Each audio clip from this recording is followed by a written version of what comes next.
اللہ رب العالمین کی حمد و ثنا کے بعد درود لامحدود حضور خاتم النبیین رحمۃ للعالمین راحت العاشقین حضرت احمد مصطفیٰ جناب محمد مصطفیٰ صلی اللہ علیہ وسلم عظیم و بلند بارگاہ میں پیش کر لینے کے بعد آج جس عنوان کے تحت آپ احباب سے گفتگو کرنا چاہتا ہوں وہ ہے تحفظ عقیدہ ختم نبوت۔ حضور سید عالم صلی اللہ تعالی علیہ وسلم کی ختم نبوت پر ہمارا کیا عقیدہ و ایمان ہونا چاہیے، یہ کس قدر حساس عنوان ہے اور اس کو سمجھ لینا، سینوں میں بٹھا لینا، عمل کرنا، بچوں تک پہنچانا، آنے والی نسلوں تک اس کی اشاعت و ترویج کرنا کتنا اہم اور کتنا ضروری ہے۔ عقیدہ ختم نبوت تمام امت مسلمہ کا مسلمہ عقیدہ ہے۔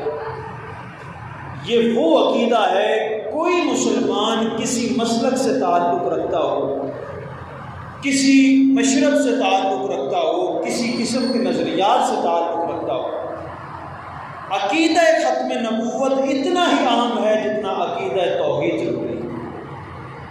اللہ وحدہ لا شریک پر ایمان لانا جتنا ضروری ہے اتنا ہی ضروری عقیدہ ختم نبوت پر ایمان لانا ضروری ہے۔ یہ وہ عقیدہ ہے جس عقیدے کی بنیاد پر ہم اپنے ایمان کو بچا سکتے ہیں۔ سب سے پہلے یہ سمجھ لینا ضروری ہے کہ عقیدہ کس کو کہتے ہیں۔ اگر دین کو دو حصوں میں تقسیم کیا جائے، ایک عقائد، دوسرے اعمال۔ انسان نماز پڑھتا ہے، روزہ رکھتا ہے، زکوٰۃ دیتا ہے، حج ادا کرتا ہے، صدقات و خیرات کرتا ہے، نیک عمل کرتا ہے، کسی کے ساتھ اس نے سلوک کرتا ہے، کوئی بھی عمل جو کرتا ہے دین نے جس کو حکم دیا ہے اس کو بجا لاتا ہے تو وہ اعمال ہوتے ہیں۔ اگر کسی چیز پر وہ نظریہ اور اعتقاد قائم کر لیتا ہے اس کو عقیدہ کہتے ہیں۔ یعنی دین دو حصوں میں اگر تقسیم کیا جائے، یا وہ عقائد بنتے ہیں یا اعمال بنتے ہیں۔ اب عقیدہ اور اعمال میں ایمان لانے کے اعتبار سے کس قدر اہمیت ہے۔ عقیدہ بھی بہت ضروری ہے اور اعمال پر بھی اعتقاد رکھنا بہت ضروری ہے۔ انسان کسی عمل سے انکار نہیں کر سکتا جو سنت مصطفیٰ صلی اللہ علیہ وسلم سے ثابت ہو، یا جس چیز کا حضور نے حکم ارشاد فرمایا ہو، اشارتاً کنایتاً، کسی انداز میں بھی حضور نے کسی چیز کی تبلیغ فرمائی ہو تو اس کا انکار کرنا بعض اوقات حد کفر تک چلا جاتا ہے، بعض اوقات گمراہی تک چلا جاتا ہے۔ لیکن عقیدہ وہ چیز ہے کہ جس پر کاربند رہنا ہر مسلمان پر ہر حال میں، ہر آن میں، ہر گھڑی میں ضروری ہے۔ اعمال بعض اوقات ساقط بھی ہو جاتے ہیں، انسان بیمار ہو جائے، روزہ اس کو رخصت ہے کہ بیماری کے عالم میں روزہ چھوڑ دے، بعد میں رکھ سکتا ہے، قضا کر سکتا ہے۔ لیکن عقیدہ وہ چیز ہے جو انسان بیمار ہے یا سامنے دشمن بھی کھڑا ہے، کوئی بھی چیز ہو، کوئی بھی لمحہ ہو، کوئی بھی آن ہو، کوئی بھی گھڑی ہو، اس کا ہر حال میں پورا کرنا ضروری ہے۔ اس کی حساسیت کا اندازہ اسی سے لگایا جا سکتا ہے کہ جب انسان کا نزع کا عالم آتا ہے، آخری وقت آتا ہے، نزع کے عالم میں بھی تم سے جس بات کا تقاضا کیا جا رہا ہے وہ تمہارا عقیدہ ہے۔ یعنی عقیدہ اتنا ضروری ہے کہ اگر انسان آخری لمحے میں بھی اپنا عقیدہ واضح کرنے سے محروم رہا تو انسان اگلی زندگی جو برزخ کی زندگی ہے اس زندگی میں ذلیل و رسوا ہو۔ عقیدہ عقد کو کہتے ہیں۔ عقد آپ نے عام طور پر لفظ سنا ہوگا نکاح کے معاملے میں عقد نکاح کہا جاتا ہے۔ عقد کس کو کہتے ہیں؟ عین کاف اور دال۔ عقد کہتے ہیں کسی چیز کی گرہ لگانا، گانٹھ لگا دینا، کسی چیز کو آپس میں، دو الگ چیزوں کو آپس میں مضبوطی کے ساتھ باندھ دینا، کسی چیز کو پکڑ میں لے آنا، کسی چیز کو تھام لینا، کسی چیز کو مضبوطی کے ساتھ پکڑ لینا، اس چیز کو عقیدہ کہا جاتا ہے۔ نکاح کے وقت عقد کیوں کہا جاتا ہے؟ کیونکہ دو رشتے جو ہیں، دو لوگ جو ہیں، وہ آپس میں ایک نظریے کے تحت، ایک عمل کے تحت، ایجاب و قبول کے تحت وہ دونوں آپس میں مضبوطی کے ساتھ باندھ دیے جاتے ہیں۔ اب دونوں کی ذمہ داری ایک دوسرے کے اوپر عائد ہو جاتی ہے۔ شوہر کے حقوق عورت نے بجا لانے ہیں، عورت کے جو حقوق ہیں وہ مرد نے بجا لانے ہیں۔ تو یہ عقد کے ذریعے جو پہلے چیز حرام تھی حلال ہو گئی، جو پہلے رشتہ حرام تھا حلال ہو گیا۔ اب جو رشتہ پہلے کسی طریقے سے جائز نہیں تھا، ہر طریقے سے وہ رشتہ جائز ہو گیا۔ تو پتہ چلا عقد اس چیز کو کہتے ہیں دو الگ چیزوں کو آپس میں باندھ دینا مضبوطی کے ساتھ، اور جتنا مضبوطی کے ساتھ اس کو تھام کے رکھیں گے انسان کے رشتے اتنے مضبوط ہو جائیں۔ اب عقد کا معنی ہمیں معلوم ہو گیا کہ عقد کہتے ہیں کہ دو چیزوں کو آپس میں مضبوطی کے ساتھ باندھ دینا۔ اب عقیدہ اسی سے نکلا ہے کہ مومن، ایمان والا مسلمان جو ہے، اس کے لیے عقیدہ جو ہے وہ از حد ضروری ہے۔ انسان تب تک مومن یا مسلمان کہلانے کا حقدار نہیں ہے، وہ مومن ہو ہی نہیں سکتا جب تک کہ اس کا عقیدہ و ایمان مضبوط نہ ہو۔ عقیدے کی بنیاد پر انسان اسلام میں داخل ہوتا ہے یا کسی دین میں داخل ہوتا ہے۔ آپ دیکھیں نظریات کی بنیاد پر، عقائد کی بنیاد پر ہم نے ایک پورا وطن حاصل کیا، ہم نے پوری سلطنت سے ریاست مدینہ بھی اس وقت حاصل کی تھی، اور آج پاکستان کو بھی ہم نے حاصل کیا تو نظریات کی بنیاد پر، یعنی عقائد کی بحاد پہ، عقائد کی بنیاد پہ ہم نے اس وطن عزیز کو حاصل کیا۔ یہ اتنا اہم تو تھا کہ جس کی بنیاد، جس کی اساس پہ ہم نے پورا وطن حاصل کرنے کے لیے جدوجہد کی، لاکھوں لوگوں کو قربان کر دیا۔ اس وقت بھی عقیدہ تھا جس عقیدے کی وجہ سے مسلمانوں کو کاٹ دیا جاتا تھا۔ رسول اللہ صلی اللہ علیہ وسلم نے آ کر عقیدہ ہی بتایا تھا کہ سارے قریش اور جتنے بھی کفار تھے وہ حضور کے دشمن ہو گئے۔ یہ عقیدہ ہی تھا۔ عقیدہ سمجھنے کے لیے بہت سارا وقت درکار ہے۔ ہمارے عقائد کیا ہے؟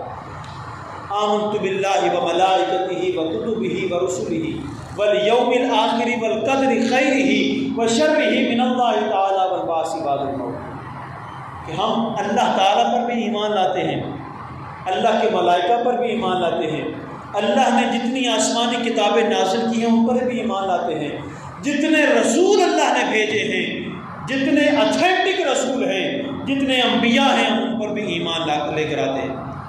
والیوم الآخر، ہم آخرت پر بھی ایمان لاتے ہیں، قیامت والے دن پر بھی ایمان لاتے ہیں۔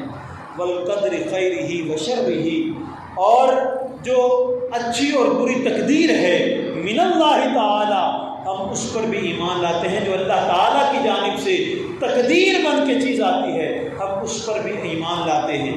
من اللہ تعالی والبعث بعد الموت، اور اس بات پر بھی ایمان لے کر آتے ہیں کہ ہم اس کائنات سے موت کے ذریعے دوسرے جہان میں جائیں گے اور پھر اس جہان سے کل قیامت والے دن دوبارہ زندہ ہو کر اٹھیں گے۔ اس بات پر بھی ایمان لے کر آتے ہیں۔ ان عقائد میں ایک بنیادی عقیدہ ہے۔ ورسلہ، ہم رسولوں پر بھی ایمان لے کر آتے ہیں۔ یہ وہ عقیدہ ہے، یہ وہ عقیدے کا ایک سلیبس ہے جو ہمیں اللہ رب العالمین نے حضور کی وساطت سے عطا فرمایا۔ اس پر ایمان لانا ضروری ہے۔ جب تک ہم ان چیزوں پر ایمان نہیں لاتے، کوئی ایک چیز بھی اس میں سے چھوڑ دیتے ہیں، تب تک دائرہ اسلام میں داخل نہیں ہو سکتے۔ آپ دیکھیں کسی بھی ادارہ میں کوئی بچہ پڑھنے کے لیے جاتا ہے، اس کو ایک فارم دیا جاتا ہے، اس کے پیچھے تمام اصول و ضوابط لکھے ہوتے ہیں، اور لکھا ہوتا ہے کہ جب تک ان اصولوں پر نہیں چلو گے تب تک ادارے میں ایڈمیشن نہیں دیا جائے گا، اور جب اس ادارے کے کسی قانون کو توڑو گے تمہیں ادارے سے باہر نکال دیا جائے گا۔ یہ میں بنیادی چیزیں بتا رہا ہوں تاکہ آگے میں جو باتیں عرض کرنا چاہ رہا ہوں وہ آپ کے ذہن میں باتیں آ جائیں، کہ جب تک ان باتوں پہ عقائد قواعد و ضوابط پر ایمان اور یقین نہیں لے کر آتے، جب تک قواعد نہیں مان لیتے، کوئی عام ادارہ تمہیں داخلہ نہیں دیتا، اور جب اس کے قانون کو، اس کے ضوابط کو توڑ دیتے ہو، ادارہ تمہیں اٹھا کے باہر پھینک دیتا۔ یہی ہمارے لیے ضروری ہے کہ اللہ رب العالمین نے حضور کے ذریعے ہمیں یہ جو سلیبس، قواعد، ضوابط عطا کیے ہیں، ہم ان پر ایمان لائیں گے، پھر اسلام میں داخل ہوں گے، اور جب ان میں سے کسی ایک چیز کو چھوڑ دیں گے دائرہ اسلام سے خارج ہو جائیں گے۔ اللہ کا قانون ہمیں آٹومیٹکلی اس دائرہ کار سے باہر نکال دے گا۔ اب ایک بنیادی عقیدہ ہے رسولوں پر ایمان لے کر آنا۔ اب وہ رسول کون ہے؟ رسول کوئی یہ تو نہیں کہ میں اٹھ کے کہوں کہ میں رسول ہوں، یہ کوئی الیکشن تو نہیں کہ بندہ کھڑا ہو جائے اور ملک کا قانون اسے پوری طور پر اجازت دے دے کہ تم کسی طرح بھی الیکشن لڑنے کے لیے تیار ہو جاؤ، تم اہل ہو۔ ایسا نہیں ہے، یہ اللہ رب العالمین کی تقسیم ہے، چناؤ ہے، جس کو اللہ رب العالمین نے چن لیا ہے فقط وہی نبوت کا دعویٰ کر سکتا ہے۔ اس کے علاوہ کوئی بھی کہے گا کہ میں نبی ہوں، اس کی کسی بات کو ماننے کے لیے کوئی کبھی تیار نہیں ہوگا۔ فرمایا اللہ رب العالمین نے، میں عقیدہ ختم نبوت پر اس کے بعد آتا ہوں، پہلے تھوڑی بنیادی چیزیں آپ کو عرض کر رہا ہوں۔ اس میں بہت سارے میرے پاس واقعات بھی موجود ہیں، لیکن میری خواہش ہے کہ جو قرآن پاک میں اس کے دلائل موجود ہیں، احادیث میں اس کے دلائل موجود ہیں، ان چیزوں کو آپ احباب کے پہلے گوش گزار کرو۔ 100 کے قریب آیات جو ہیں، جو واضحتاً، صریحاً یا کنایتاً ختم نبوت کے عقیدے پر دلیل بن کے ثابت ہو سکتی ہیں، اور بہت ساری احادیث جو ہیں فرامین مصطفیٰ صلی اللہ تعالی علیہ وسلم جو ہیں اس عقیدہ ختم نبوت پر دلالت کے طور پر پیش کیے جا سکتے ہیں، لیکن 3 آیات اور 3 احادیث آپ کے گوش گزار کرنا چاہتا ہوں۔ میں عرض کر رہا تھا کہ رسولوں پر ایمان لے کر آنا ضروری ہے۔ وہ رسول کون ہے؟ وہ میں نے منتخب نہیں کرنے، آپ نے نہیں کرنے، وہ اللہ رب العالمین نے جن کا انتخاب کیا ہے، ان کے علاوہ کوئی رسول، کوئی نبی ہونے کا دعویٰ نہیں کر سکتا۔ اب عقیدہ ختم نبوت پر واضح دلیل کیا ہے؟ اللہ رب العالمین نے فرمایا ما کان محمد ابا احد من رجالکم ولکن رسول اللہ وخاتم النبیین، کہ محمد صلی اللہ تعالی علیہ وسلم، ما کان محمد ابا احد من رجالکم، کہ محمد ابن عبداللہ صلی اللہ تعالی علیہ وسلم تم میں سے کسی مرد کے باپ نہیں، ولکن رسول اللہ، لیکن وہ اللہ تعالیٰ کے رسول ہیں، وخاتم النبیین، اور وہ خاتم نبی ہیں، انبیاء کا اختتام جو ہے حضور سید عالم صلی اللہ تعالیٰ علیہ وسلم پر ہو جاتا ہے۔ اس کو قرات میں 2 طرح پڑھا گیا ہے، خاتم النبیین بھی پڑھا گیا ہے اور خاتم النبیین بھی پڑھا گیا ہے۔ ان دونوں کے اعتبار سے اگر دیکھ لیا جائے تو ختم نبوت مصطفیٰ صلی اللہ تعالیٰ علیہ وسلم اظہر من الشمس ثابت ہو جاتا ہے۔ فرمایا تم میں سے کسی مرد کے باپ نہیں۔ اب سوال یہ پیدا ہوتا ہے، اللہ رب العالمین نے جہاں یہ ارشاد فرمایا بلا کے رسول اللہ، وہ اللہ کے رسول ہیں، وہ خاتم النبیین اور آخری نبی ہیں، انبیاء کا اختتام ان پر ہوتا ہے۔ اگر خاتم النبیین پڑھیں تو معنی یہ بنتا ہے کہ آپ صلی اللہ تعالی علیہ وسلم نبوت کو ختم کرنے والے ہیں، اور اگر خاتم النبیین پڑھیں تے کے اوپر زبر پڑھیں تو اس کا معنی اور مفہوم یہ بنتا ہے کہ حضور سید عالم صلی اللہ تعالی علیہ وسلم آخری نبی بن کر تشریف لے کر آئے۔ فقط اتنا فرق ہے کہ وہ آخری نبی بن کر آئے یا آخری نبی ہو گئے، انہوں نے نبوت کا اختتام کر دیا۔ تو دونوں اعتبار سے اگر دیکھ لیا جائے رسول اللہ صلی اللہ تعالیٰ علیہ وسلم کی آخری نبوت اس سے ثابت ہوتی ہے۔ اب سوال یہ پیدا ہوتا ہے، اللہ نے یہ فرمایا ولا کے رسول اللہ، وہ اللہ کے رسول ہیں، وخاتم النبیین، اور آخری نبی ہیں، اس کے لیے یہ کہنا کیوں ضروری تھا کہ ما کان محمد ابا احد من الرجال، کہ محمد تم میں سے کسی مرد کے باپ نہیں، کسی بالغ انسان کے باپ نہیں، کسی بالغ مرد کے باپ نہیں۔ اب یہاں لفظی معنی اگر دیکھ لیا جائے تو یہ بنتا ہے کہ رسول اللہ صلی اللہ تعالیٰ علیہ وسلم تم میں سے کسی لڑکے کے، کسی مرد کے باپ نہیں ہیں، لیکن ہم دیکھتے ہیں رسول اللہ صلی اللہ تعالیٰ علیہ وسلم کے نکاح کے بعد حضرت سیدہ خدیجہ الکبریٰ سلام اللہ علیہا، ان کے بطن اطہر سے 2 شہزادوں کی ولادت ہوتی ہے، اور حضرت سیدہ ماریہ قبطیہ رضی اللہ تعالیٰ عنہ، ان کے بطن اطہر سے ایک بیٹے کی ولادت ہوتی ہے۔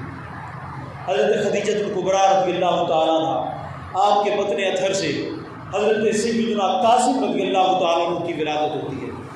دوسرے نمبر پر حضرت سیدنا عبداللہ رضی اللہ تعالیٰ عنہ، جن کا لقب طیب بھی ہے اور طاہر بھی ہے، ان کی ولادت باسعادت ہوتی ہے، اور حضرت سیدہ ماریہ قبطیہ رضی اللہ تعالیٰ عنہ، ان کے بطن اطہر سے حضرت سیدنا ابراہیم رضی اللہ تعالیٰ عنہ کی ولادت ہوتی ہے۔ قرآن پاک میں آ رہا ہے تم میں سے کسی مرد کے باپ نہیں، اور ہم یہ دیکھتے ہیں کہ حضور ابو القاسم ہیں، ابو عبداللہ ہیں، ابو ابراہیم ہیں، ان 3 بچوں کے باپ بھی ہیں، حضور کی 4 شہزادیاں بھی ہیں، لیکن یہاں کیونکہ اسپیسیفکلی مرد کی بات ہو رہی ہے، تو اگر یہ دیکھ لیا جائے کہ حضور کے لیے فرمایا ما کان محمد ابا احد من رجالکم، محمد تم میں سے کسی مرد کے باپ نہیں ہے، یہاں پھر لغت کا سہارا لینا پڑے گا، عربی لغت کو اٹھانا پڑے گا۔ عربی لغت میں رجل اس کو کہتے ہیں، کیونکہ من رجالکم کا لفظ آیا ہے، فرمایا تم میں سے رجال کے باپ نہیں ہے، رجال جمع ہے رجل کی، اور رجل عربی میں اس مرد کو کہا جاتا ہے جو بالغ ہوتا ہے، اور بچے کے لیے لفظ ولد استعمال ہوتا ہے، بچے کے لیے لفظ ولد استعمال ہوتا ہے، اور عربی میں جو بالغ ہوتا ہے اس کے لیے رجال کا لفظ استعمال ہوتا ہے، رجل واحد ہو گیا، رجال جمع ہو گیا۔ تو اللہ رب العالمین نے فرمایا اے محمد صلی اللہ تعالیٰ علیہ وسلم، آپ جس کائنات میں جا رہے ہیں، جس معاشرے میں جا رہے ہیں، اس معاشرے میں محمد ابن عبداللہ کسی مرد کے باپ نہیں، کسی بالغ کے باپ نہیں۔ اب ایک اور سوال پیدا ہوا، اب نبوت اور رسالت اور ختم نبوت ثابت کرنی تھی، اللہ رب العالمین نے یہ کیوں ارشاد فرمایا کہ تم میں سے کسی مرد کے باپ نہیں؟ کیا مرد کا باپ ہونا رسالت کے معنی ہے؟ کیا کوئی جو بالغ لڑکے کا باپ ہو وہ نبی نہیں بن سکتا؟ ہمیں پھر تاریخ کا سہارا لینا پڑے گا، تاریخ اٹھا کر دیکھیں گے، ہمیں یہ بھی ملتا ہے کہ حضرت سیدنا ابراہیم نبی ہیں، ان کے بیٹے حضرت اسحاق بھی نبی ہیں، حضرت اسماعیل بھی نبی ہیں، حضرت آدم علیہ السلام کے بیٹے حضرت شیش بھی نبی ہیں، ان کے بیٹے حضرت ادریس بھی نبی ہیں۔ آگے چلیں، جناب ابراہیم کے بیٹے اسماعیل بھی نبی ہیں، اسحاق بھی نبی ہیں، جناب اسحاق کے بالغ بیٹے حضرت سیدنا یعقوب بھی نبی ہیں، حضرت یعقوب کے بالغ بیٹے حضرت یوسف بھی نبی ہیں، اور آگے پھر چلتے جائیے، حضرت سلیمان علیہ السلام، ان کے بیٹے حضرت داؤد علیہ السلام کے بیٹے حضرت سلیمان علیہ السلام، دونوں بالغ ہیں، نبی ہیں، لیکن اللہ رب العالمین نے جہاں رسالت کی بات کی وہاں اللہ رب العالمین نے یہ کیوں ارشاد فرمایا؟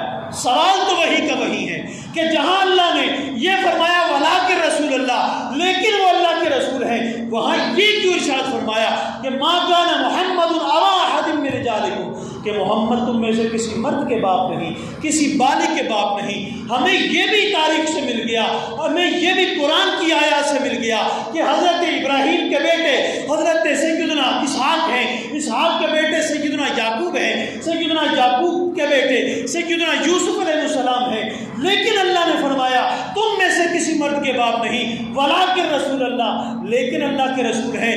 یہاں یہ بات سمجھنے والی ہے، اللہ رب العالمین نے یہ فرمایا تم میں سے کسی مرد کے باپ نہیں لیکن اللہ کے رسول ہیں۔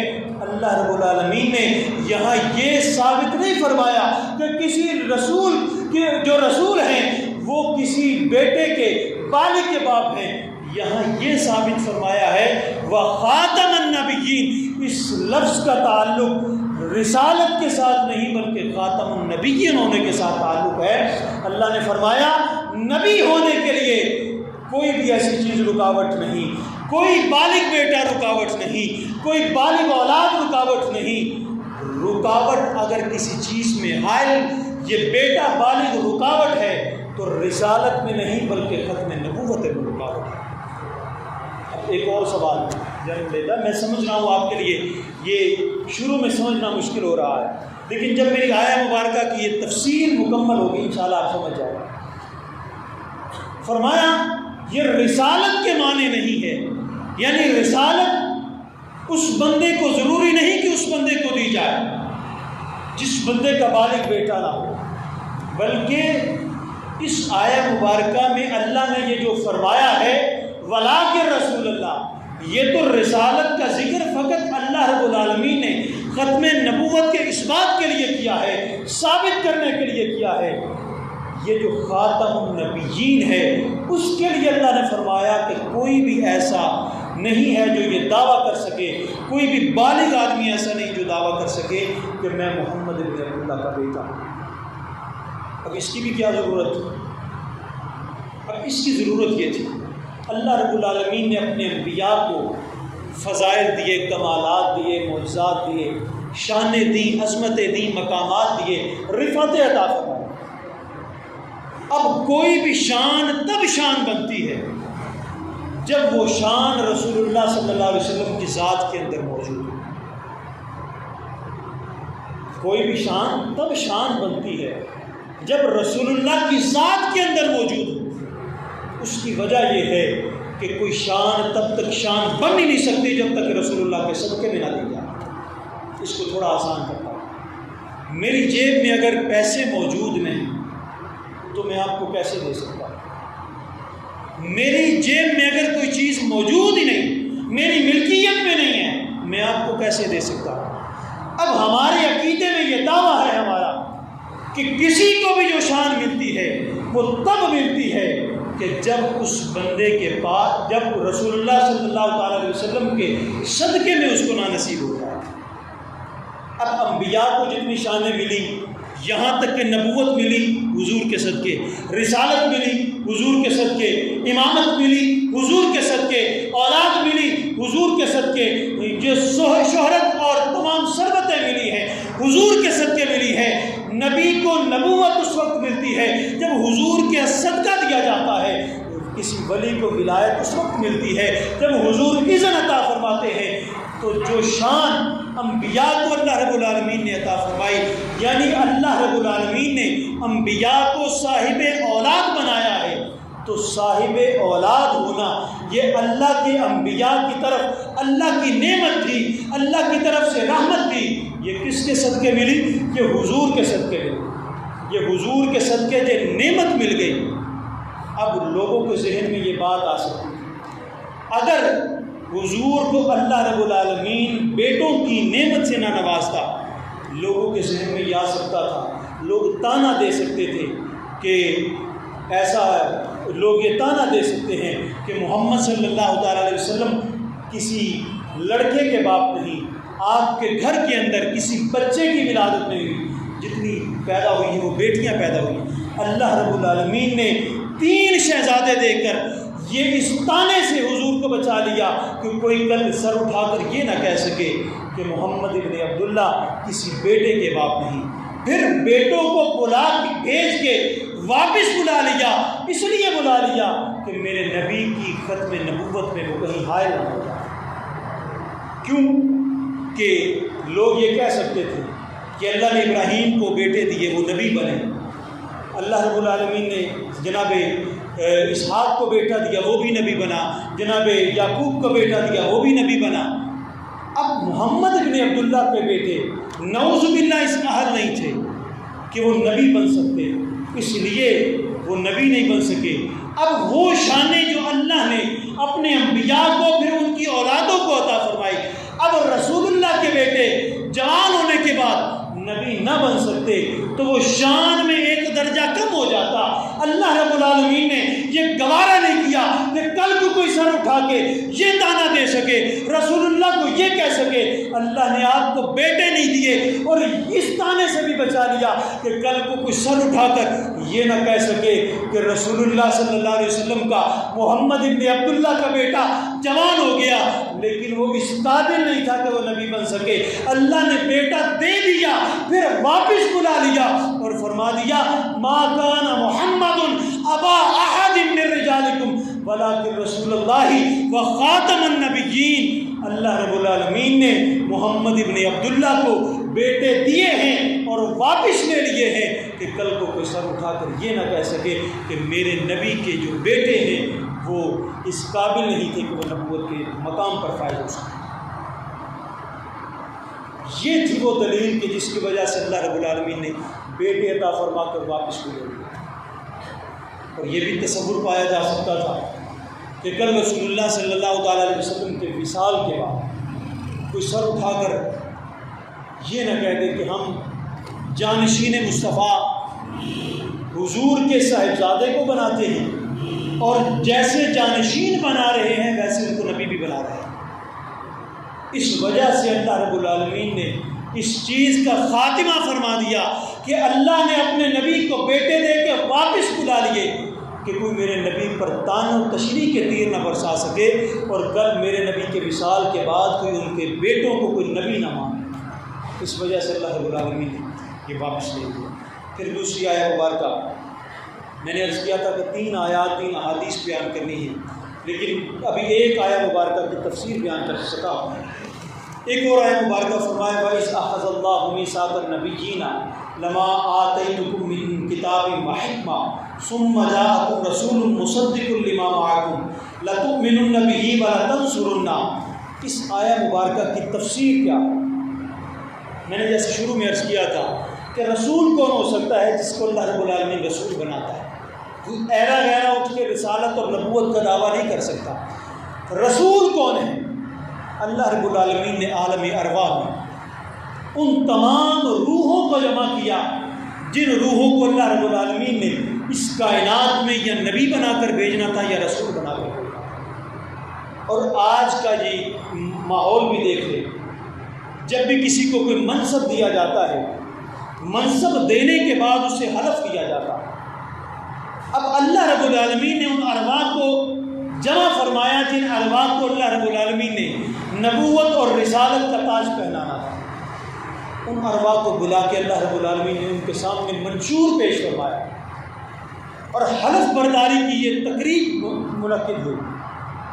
حلف برداری کا لفظ میں اس لیے بول رہا ہوں تاکہ آپ کے تصور میں وہ تمام بات آ جائے کہ رسول کون ہوتا ہے، رسالت جس کو دی جاتی ہے، پھر رسول کی ڈیوٹی کیا ہوتی ہے۔ فرمایا وَإِذْ أَخَذَ اللَّهُ مِيثَاقَ النَّبِيِّينَ، اے میرے محبوب صلی اللہ تعالیٰ علیہ وسلم یاد فرمائیے کہ جب ہم نے انبیاء کی ارواح کو جمع فرما کر میثاق فرمایا، میثاق کہتے ہیں پختہ وعدہ لینے کو، میثاق کہتے ہیں کسی عہد، کوئی کسی بات کا عہد لینے کو۔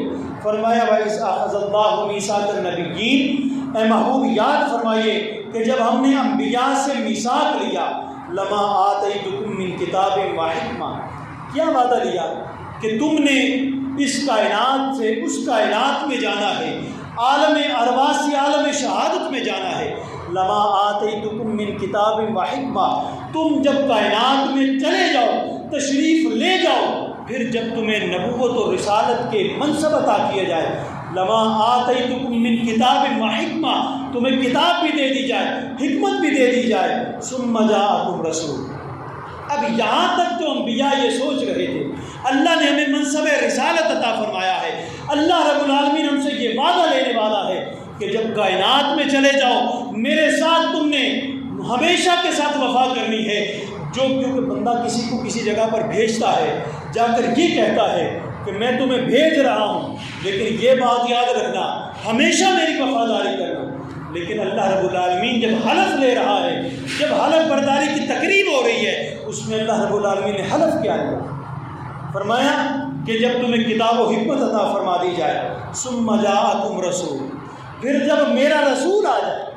اللہ اپنے نبیوں اور رسولوں کو مخاطب ہو کے فرما رہا ہے کہ اے رسولو، تمہیں کتاب بھی دوں گا، حکمت بھی دوں گا، ثم جاءکم رسول، پھر جب میرا رسول آ جائے، جب میرا رسول آ جائے، میرا محبوب آ جائے، جب میرا پیارا آ جائے، ثم جاءکم رسول مصدق لما معکم، تم نے اس کی بھی تصدیق کرنی ہے، اور وہ جو چیز لے کر آئے، وہ جو کتاب اور قرآن لے کر آئے، اس کی بھی تصدیق فرمانی ہے۔ لَتُؤْمِنُنَّ بِهِ وَلَتَنْصُرُنَّهُ، اس پر صرف کتاب کو نہیں ماننا، اس نبی کی کے ساتھ تم نے تصدیق کا معاملہ صرف نہیں فرمانا، لَتُؤْمِنُنَّ بِهِ وَلَتَنْصُرُنَّهُ، تم نے اس پر ایمان بھی لے کر آنا ہے اور اس کے مشن کی مدد بھی کرنا ہے۔ اب آگے سنیے، قَالَ، اللہ رب العالمین نے فرمایا، أَأَقْرَرْتُمْ، اے میرے رسولوں، کیا تم اس بات پہ اقرار کرتے ہو؟ وَأَخَذْتُمْ عَلَىٰ ذَلِكُمْ إِصْرِي، اور وہ چیز کیا تم پکڑتے ہو جس چیز کو، بھاری چیز کی ذمہ داری تمہیں میں تفویض کر رہا ہوں، کہ اس بات کی ذمہ داری کو تم سنبھال سکو گے؟ تمام رسولوں نے آگے سے جواب دیا۔ قال، اللہ رب العالمین نے ارشاد فرمایا، قال أَأَقْرَرْتُمْ وَأَخَذْتُمْ عَلَىٰ ذَلِكُمْ إِصْرِي، قالوا أَقْرَرْنَا، تمام رسولوں نے فرمایا یا رب العالمین ہم تمام اقرار کرتے ہیں۔ قال فاشهدوا، پھر اللہ رب العالمین نے فرمایا اے میرے رسولوں، تمہیں میں نے یہ جو ذمہ داری دی ہے، تم نے اس کو سنبھال لیا ہے، اس پر اقرار کیا ہے، اس پر تصدیق کی ہے، وہ ذمہ داری لے لی ہے۔ اب فاشهدوا، میں تمہارے اوپر اس بات کی تصدیق کرتا ہوں، تم نے جو حلف برداری کی تقریب تھی، حلف کے لیے تمہارے پاس جو منشور دیا گیا تھا، تم نے اس کے اوپر سگنیچر کر دیے ہیں، اے میرے رسولوں فاشهدوا، میں اس کے اوپر مہر لگا دیتا ہوں۔ اب اس آیہ مبارکہ میں ختم نبوت کہاں ثابت ہوتی ہے؟ اللہ نے فرمایا اے میرے رسولوں، اب ان رسولوں میں 1,24,000 انبیاء موجود تھے، کائنات میں جتنے لوگوں نے جھوٹا دعویٰ کیا نبوت کا، کیا وہ لوگ اس مقام پر موجود تھے؟ نہیں موجود تھے۔ تو یہی ثابت ہوا، اللہ نے فرمایا کہ جو میرے رسول ہیں میں نے ان سے پختہ وعدہ لیا، ثم جاءکم رسول، پھر جب میرا رسول آ جائے، فرمایا ثم، یہ لفظ اس وقت بولا جاتا ہے جب کہا جاتا ہے یہ بات ہو رہی ہے، یہ بات ہو رہی ہے، یہ بات ہو رہی ہے، آخر میں کہا جاتا ہے ثم، کہ اب یہ اس بات پر آخری بات ہے، اب میں یہ جو لفظ استعمال فرما رہا ہوں، اس بات کے بعد اس جیسی کوئی بات نہیں آ سکتی، یہ اس جملے کا اختتام ہے۔ اب عربی و لغت کے اعتبار سے بھی دیکھ لیا جائے، ثم جاءکم رسول، حضور نے اللہ رب العالمین نے فرمایا پھر جب میرا رسول آ جائے، پھر اس کے بعد تم نے اپنی نبوت، اپنی رسالت اور تمام تمہیں جو ذمہ داریاں دی گئی تھی، وہ تمام کو سمیٹ لینا ہے، بند کر دینا ہے، اس کو سمیٹ کے رکھ دینا ہے۔ لَتُؤْمِنُنَّ بِهِ وَلَتَنْصُرُنَّهُ، اب تمہاری ڈیوٹی تبدیل ہو گئی ہے، تمہاری ذمہ داری تبدیل ہو گئی ہے، اب تم نے اپنی ذمہ داریاں نہیں نبھانی، اب میرے رسول جو دین لے کر آئے گا اس کی ذمہ داریاں تم نے نبھانی ہے۔ تو جو رسول ہیں، جو اتھینٹک رسول ہیں، مہر جن کے اوپر لگ چکی ہے، وہ رسول جو ہیں ان کو اللہ رب العالمین فرما رہا ہے کہ جب میرا رسول آ جائے، تم نے اپنی نبوت اور رسالت کی ذمہ داریوں کو سمیٹ لینا ہے۔ تو جو رسول ہی نہیں ہے اس کی کیا حیثیت ہے، اس کی کیا اوقات ہے کہ رسول اللہ صلی اللہ علیہ وسلم کی نبوت اور رسالت کی موجودگی میں اپنی نبوت کا دعویٰ کر سکے۔ نعرہ تکبیر، نعرہ رسالت، پائیدار ختم نبوت، پائیدار ختم نبوت زندہ باد۔ تو جو رسول تصدیق شدہ ہیں ان کو اجازت نہیں کہ مصطفیٰ کریم کی زندگی کے اندر، آپ کی نبوت کے زمانے کے اندر کوئی اٹھ کر یہ کہے کہ میں بھی نبی ہوں۔ آپ جانتے ہیں آخری وقت میں جب قیامت کا وقت قریب ہوگا، جناب سیدنا عیسیٰ علیہ السلام تشریف لے کر آئے گا، لیکن آ کر یہ نہیں کہیں گے میں نبی ہوں، نبی تو وہ ہوں گے لیکن نبوت کے فرائض نہیں نبھائیں گے، وہ حضرت امام محمد بن عبداللہ المعروف مہدی رضی اللہ تعالیٰ عنہ ان کے پیچھے نماز پڑھ کے اس بات کا اعلان کریں گے کہ خاتم النبیین محمد الرسول اللہ ہیں، میں ان کی امت کے ایک فرد کے پیچھے نماز پڑھ کے یہ بتا رہا ہوں کہ اب یہ جو دور چل رہا ہے یہ حضور کی خاتم النبیینی کا دور چل رہا ہے، حضور کی نبوت کا دور چل رہا ہے۔ اب کسی کو اجازت نہیں ہے کہ وہ نبوت کا آگے دعویٰ کر سکے اگر اپنی نبوت کے فرائض کو بھی نکال سکے۔ تو اس سے یہ ثابت ہوا جو نبی ہو کر، جو رسول ہو کر حضور کے زمانے میں آ کر یہ نہیں کہہ سکتا کہ میں نبی ہوں، تو جو نبی ہی نہیں ہے وہ کیسے آ کر کہہ سکتا ہے کہ میں نبی ہوں۔ ایک آیت، میں جانتا ہوں وقت گزر چکا ہے، صرف آیت اور اس کا ترجمہ پیش کر کے اجازت چاہوں گا۔ اللہ رب العالمین نے فرمایا الیوم اکملت لکم دینکم واتممت علیکم نعمتی ورضیت لکم الاسلام دینا۔ فرمایا الیوم اکملت لکم دینکم، کہ آج کے دن میں نے تمہارے اوپر جو دین ہے اکملت، میں نے مکمل کر دیا ہے، دینکم تمہارا دین، واتممت علیکم نعمتی، اور جتنی نعمتیں تھیں وہ تمام آپ کو عطا فرما کر نعمتیں تمام کر دیں، ورضیت لکم الاسلام دینا، اور آپ کے لیے دین اسلام پر میں راضی ہو گیا۔ یہ لفظی اور آسان ترجمہ کر رہا ہوں۔ فرمایا تمہیں میں نے جو دین دیا تھا اس دین کا اختتام ہو چکا ہے، جتنے انبیاء آئے تھے ان کے ادیان کا اختتام یہاں پہ ہو چکا ہے، اور تمہارے لیے میں نے جو نعمت دی تھی تمام انبیاء کو عطا کرتا رہا ہوں، وہ تمام نعمتیں اب تمام ہو چکی ہیں، مکمل ہو چکی ہیں۔ تمام نعمتوں کو جمع کر کے اے محبوب آپ کے جسم اطہر کے اندر، آپ کی نبوت کے اندر، آپ کی رسالت کے اندر ضم کر کے آپ کی ذات کے اندر پیش کر دی ہیں۔ اب کوئی آ کر یہ نہیں کہہ سکتا کہ میں دین لے کر آیا ہوں، کوئی آ کر یہ نہیں کہہ سکتا کہ میں دین کی نعمت لے کر تمہارے سامنے آیا ہوں، تو میں مہدی بن کے آیا ہوں، یا کسی قسم کا کوئی ایسا دعویٰ نہیں کر سکتا۔ پھر آخر میں فرما دیا وَرَضِيتُ لَكُمُ الْإِسْلَامَ دِينًا، جو اسلام ہے یہی حقیقی دین ہے، اسلام کے بعد کوئی دین نہیں آ سکتا۔ اب اللہ رب العالمین نے فرمایا وَأَتْمَمْتُ عَلَيْكُمْ نِعْمَتِي، میں نے تمہارے اوپر نعمت کو تمام کر دیا۔ اب ایک مثال چھوٹی سی دے کر اجازت چاہوں گا۔